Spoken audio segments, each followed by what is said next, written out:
Magandang araw mga ka-recap, may ibabahagi na naman ako sa inyong kwento, tungkol sa isang batang inagawan ng kapangyarihan ng mismo niyang kapatid pero mas magandang kapalaran pala ang naghihintay sa kanya. Kaya kung gusto mo ang mga ganitong kwento ay hayaang mag-iwan ng like, follow and pa-subscribe na din mga ka-recap para na may sipagin tayo sa pag-upload. Simulan na natin, let's go! Nakangiting kamay ni Sika, na nag-aalok ng lakas at hindi natitinag na katapatan, ang pumuno sa alaala ni Sub-Aro. Pinahahalagahan niya ang kanyang pangako, hinding-hindi magtatraidor, hinding-hindi pababayaan. Ang alaalang ito ang nagpasigla sa kanya. Habang si Sika ay dalubhasang umiiwas sa mga pag-atake ng amo, si Sub-Aro ay tumayong matatag, na ipinagtanggol siya. Siya ay ganap na haharange ng mga pag-atake ng amo, ipinahayag niya, kahit isang paa. Si Sika, na nagtatanong sa kanyang plano, ay napanatag ng kanyang kumpiyansa na, hit and run. From all sides, nanlaki ang takot niyang mga mata sa pagkaunawa habang umaagos ang dugo mula sa kamay niya bunga ng 100% lagkit nito sa pagmamanipula ng dugo. Nagtaas ng dalawang malalaking pamumuo ng dugo, nagulat si Sub-Aro sa amo, na saglit na nag-ambala ng kulay-kulay na bahaghari ni Sub-Aro na kamay. Ang kasunod na pag-atake na napakabilis ng kidlat ay napigilan, ngunit iba ang nakatawag ng pansin ng amo. Dalawang patak ng dugo, na nahati mula sa orihinal, ang nagpin sa amo, na naging dahilan upang ito ay walang magawa. Ang nakakuyom na kamao ni Sub-Aro ay hudyat ng simula ng pagkonsumo ng dugo ng halimaw. Si Sika, na nakatingin sa likuran, ay hindi makapaniwala. Lumabas ka na, deklara ni Sub-Aro. Isang kulay rosas na enerhiya ang bumalot kay Sika habang tumatakbo ito lampas sa kanya. Hindi natalo sa husay mo. Tanong niya, nagdududa sa kanyang pahayag. Si Sub-Aro, nakapikit, ay umamin na ang kanyang tagumpay ay dahil sa maswerteng pagkakatugma, hindi sa kawalang tatag. Inilunsad ni Sika ang kanyang pag-atake, tinutukan ang ulo ng halimaw, ngunit ang kanyang kamao ay nagyelo sa ilang pulgada mula sa mukha nito. Bumalatay ang takot sa kanyang mga mata bago siya naglaho. Sa isang dagandong, muli siyang hamampas, na nagdulot ng isang malakas na suntok. Naligo sa enerhiya ng bahaghari, pinalawak ni Sub-Aro ang kanyang kamao, mula sa naunang paliwanag ni Sika, na hindi bababa sa 20% ng HP ng kaaway ang kailangang bawasan upang makakuha ng mga puntos ng karanasan, makakuha ng lakas, at ang hindi mahuhulaan na kalikasan ng kanilang mga aksyon. Naputol ang kanyang pag-iisip ng isang abiso, ang kanyang kasanayan sa pagmamanipula ng dugo ay nag-e-expire na. 5 segundo ang natitira, binalaan niya si Sika, na kinilala ang kanyang babala at umupo, naghahanda para sa napipintong pagtakas ng amo mula sa pagkakahawak ng dugo. Nang makalaya ang amo, bahagya namang umiwas si Sika sa pag-atake nito. Pinalibutan siya ng mga lilang baras, at napuno ng pagtataka ang kanyang mga mata nang magsimulang sumipsip ng dugo ang kanyang katawan, na binalot siya sa isang pulang bilog na naging target ng pag-atake ng amo. Ang lilang mata ng amo ay kumikinang na nagbabanta. Si Sub-Aro, na nakaunat ang mga braso, ay balisang tumingin kay Sika pagkatapos niyang lumabas mula sa globo. Napanatag ang loob ng nakataas nitong palad, hinimok siya nitong subukang muli. Biglang lumingon sa kanila ang amo. Si Sub-Aro at Sika ay nakatitig sa takot habang ang balangkas, itinutuwid ang mga braso nito, ay hinarap si Sub-Aro, hinihingi na malaman ang pinagmulan ng kanyang kakayahan. Walang imek, natigilan si Sub-Aro sa kakayahan ng hindi makamundo na nilalang na magsalita. Ang amo, na umalingaw-ngaw ang boses nito, ay nagpahayag ng kawalan nito ng kakayahang tumulong sa mga tao. Nakilala ang nilalayong target ng boss, iniunat ni Sub-Aro ang kanyang mga kamay, sinusubukang simulan ang isang pag-uusap. Ang amo, na nakataas ang 6 na braso, ay umungal sa pagtanggi nito. Nakaukit ang takot sa mga mukha ni Sub-Aro at Sika nang i-activate ng boss ang transformation skill nito. Isang hinga ang kumawala sa mga labi ni Sika. Si Sika, na naalala ang paliwanag ng kanyang kapatid, ay nagsiwalat na ang boss ay maaaring magbago kung ang MP nito ay malapit ng maubos. Ang mga mata ng amo ay kumikinang nabughaw habang bumubuo ito ng sphere sa pagitan ng 6 na braso nito. Ang isang pulang abiso, na tumutukoy at nagpapaliwanag ng kasanayan, ay lumitaw. Kinagat ni Sub-Aro ang kanyang mga ngipin habang ang amo ay nagpakawala ng isang malakas na sinag ng enerhiya na tumama sa kanyang harang. Ang kanyang mukha ay lumabas mula sa kalasag, isang dagwang kalasag na ngayon ay kumukulo at sumanda. Kung hindi muling pinupunan ng kanyang supply ng dugo, hindi siya makaka-recover. Bumagsak ang kanyang empty bar, at si Sub-Aro ay nawalan ng malay, hindi sigurado kung ano ang gagawin. Kung mananatili siyang passive, aabot sa zero ang kanyang MP. Alam niyang nakatayo sa likuran niya si Sika, nag-aalok ng suporta. Sinalubong ng kanyang bahaghari na mata ang tingin ng amo, at nagkulong ang dalawa sa labanan. Napagtanto ni Sub-Aro na ang pag-urong ay imposible, kaya't siya ay sumulong. Idiniin ng amo ang pag-atake nito, pinilit si Sub-Aro na sumigaw. Umabot ang dugo, na bumubuo ng isang sibat na tumusok sa pagitan nila at ng amo. Humiwalay ang ulo ng amo, at bumagsak. Pinanood ni Sub-Aro ng may matinding determinasyon nang mawala ang ulo, na sinundan ng isang abiso, na talo si boss. Tumaas ang level sa 20.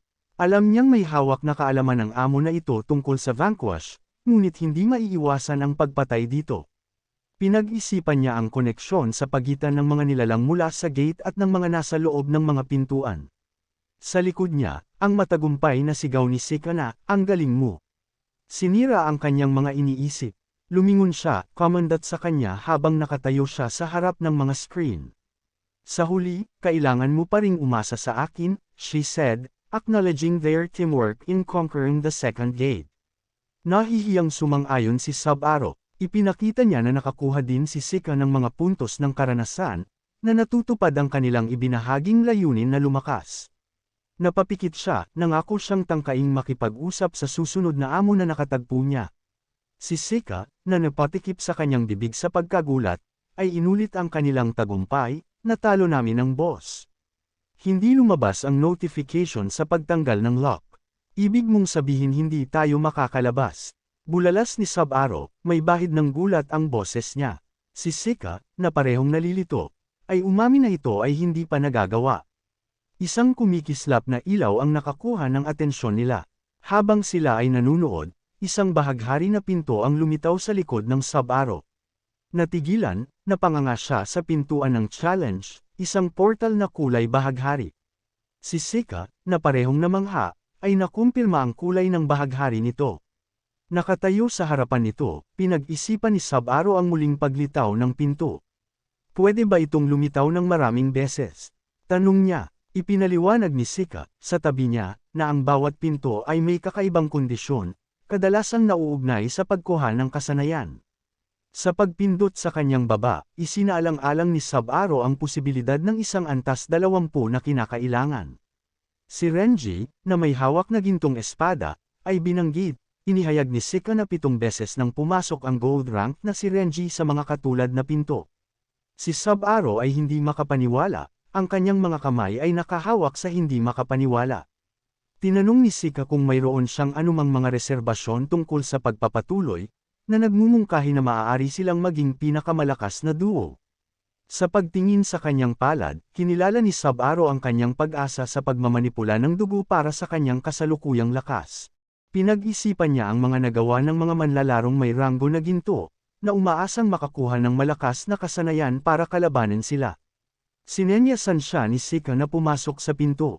Nang may pagkabigla, sumunod si Sub-Aro, isang matamis na ngiti sa kanyang mukha habang pinapanood si Sika ng may kumikinang na mga mata. Hinawakan niya ang pinto. Napalitan ng takot si Joy nang may lumipad na pulang bagay, na naputol ang braso ni Sub-Aro. Isang linya ang lumitaw sa katawan ni Sika, malamig ang kanyang mga mata, at mataman niyang tinitigan si Sub-Aro. Matalim siyang tinignan. "Patawarin mo ako," bulong niya habang umaagos ang dugo mula sa sugat. Sinisigaw ni Sub-Aro ang kanyang pangalan sa takot, ang sariling dugo ay bumulwak mula sa kanyang naputol na braso. Namilog ang kanyang mga mata, at bumagsak siya sa sahig. Sinuri ni Sub-Aro ang eksena. Isang estranghero ang nakatayo sa pintuan ng bahaghari, isang misteryosong figure na nakapiring at may hawak na pulang espada. Napuno ng katakutan ang nagdidilim na mga mata ni Sub-Aro. Ang estranghero, napakamot sa kanilang ulo, ay nagtanong kung siya ay nag-iisa. Kitang-kita ang takot ni Sub-Aro. Nakilala niya ang masamang pakiramdam, ito echoed ang simula ng paghahanap. Sinigaw niya ang pangalan ni Sika, napagtantong hindi ito si Vanquish. Kinandang niya ang dagwang katawan ni Sika, inilapit ang walang buhay nitong mukha sa kanya. Sa kabila ng kanyang desperadong pagtatangka na pigilan ang pagdurugo, alam ni Sub-Zero na ito ay walang saysay.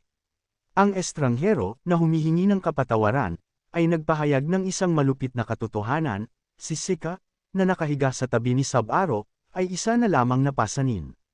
Nang mag-alok ng tulong ang estranghero, tumanggi si Sub-Zero, ang kanyang masamang tingin. Ang estranghero, na may isang kisap mata ng kanyang asul na dila, ay nagyabang ng pagliligtas kay Sub-Zero mula sa paglipas ng panahon. Isang nakakabulag na sinag ng bahaghari ang bomb-alot sa kanilang dalawa. Nawala ang kawalang paniwala kay Sub-Zero nang makita niya ang walang kibo na mukha ng stranger. Hindi pinapansin ang dugong umaagos mula sa kanyang kamay, si Sub-Zero ay nanumpa na maghihiganti, ang kanyang galit ay sumabog sa isang galit na pag-atake. Ang estranghero, gayunpaman, ay madaling napigilan ang kanyang pag-atake, ang kanyang pagtawa ay umalangaw-ngaw habang nagsimula ang labanan. Si Carrion, isang subordinate ni Mr. Vanquish, ay nagpahayag na ang oras ay maghahayag mismo. Nakangiting iginuhit ang pulang espada, nakilala niya ang kanyang sarili bilang hari ng vampira, ang arkitekto ng nakamamatay na hamon na ito. Si Sub-Zero, na galit, ay humingi ng kamatayan ni Carrion. Isang serye ng mga abiso ang nag-flash, ang kanyang kasama ay naghihingalo, 48 segundo ang natitira, at may lumabas na prompt, gamitin ang Return by Blood. Oo, hindi. Sa paglubog ng araw, sa gitna ng matingkad na tanawin ng puting buhangin at pulang stalactites, hinarap ni Sub-Zero ang kanyang nakapiring na kalaban, isang subordinate ng Vanquish. Si Sub-Zero, hindi makapaniwala ngunit nakangiti, pinapanood si Carrion, na nakabenda at may espada sa kamay, ay nakatayo sa tapat. Nawala sa kadiliman ng sarili niyang isip, kumikinang na mga pixel ng kulay lamang ang nakita ni Sub-Zero. Samantala, si Vanquish, nakapikit ang kanyang mga mata, ay nakaupo sa gitna ng mga guho, ang kanyang paningin ay malabo din ng mga pixel. Ang avatar ni Sub-Zero ay nagkatotoo, na nag-udyok sa kanya na humingi ng paliwanag mula kay Vanquish para sa pag-atake ng kanyang nasasakupan. Si Vanquish ay nanatiling walang kibo, pagkatapos ay nagsimulang magkamali. Nalilito, natagpuan ni Sub-Zero ang kanyang sarili na kaharap muli si Kian. Ang dismissive gesture ni Kian ay sinalubong ng gulat na pagbabalik ni Sub-Zero sa kamalayan, ang kanyang mga kamay na ngayon ay nakasuot ng dagwang armor. Inihayag ni Kian ang tunay na katangian ni Vanquish, hindi isang entity sa pag-iisip, ngunit isang tagapagturo ng pagmamanipula ng dugo, na walang kakayahang pag-usapan ang iba pang mga bagay. Si Sub-Zero, nag-aalinlangan, ay nanatiling tahimik. Sa isang malugod na ngiti at isang kilos patungo sa kanyang sariling dibdib, ipinaliwanag ni Kian ang mga panuntunan ng hamon, ang pagdudulot ng mga sugat. Sa pagmamasid sa pagunlad ni Sub-Zero, hinimok siya ni Kian na ipakita ang kanyang mga kakayahan. Naglunsad siya ng isang mabilis na sipa, ngunit walang kahirap-hirap na hinarang ni Carrion gamit ang kanyang espada, na natatakpan ang kanyang mukha. Inakusahan si Sub-Zero ng pagkainip, hinimok siya ni Carrion na makinig. Si Sub-Zero, hindi makapaniwala, ay nagtatanggol sa kanyang espada sa kanyang harapan. Pagkatapos ay ibinunyag ni Kian ang sukdulang premyo para sa pagkumpleto ng hamon, ang pinakadakilang kayamanan ni Mr. Vanquish, ang Chisels of Heaven. Nagulat si Sub-Zero, tinanong si Kian kung narinig niya ang kanyang banta. Si Kian, ang kanyang maraming kulay na aura na nagliliyab sa galit, ay humingi ng paglilinaw. Inulit ni Sub-Zero ang kanyang intensyon na patayin siya. Agad na lumabas ang mga dagwang galame mula sa likod ni Sub-Zero, na humahampas kay Kian. Tumalon ng mataas si Kian, halos umiwas sa pag-atake, na unang lumapag. At dito muna nagtatapos ang ating recap. Shoutout nga pala sa mga new subscriber natin na sina Prince Bacani Ip2A, shoutout sa iyo idol. Shoutout din kay Miguel Solatorio, mabuhay ka ka-recap, at shoutout din sa iyo Robert Senebilager, maraming salamat din sa iyo ka-recap. Pansamantalang iiklian ko ka-recap ang ating mga video sa kadahilanang may trabaho pa ang inyong lingkod, pero asahan yung pipilitin kung makapag-upload araw-araw. Salamat ka-recap at lagi kayong mag-iingat. Peace.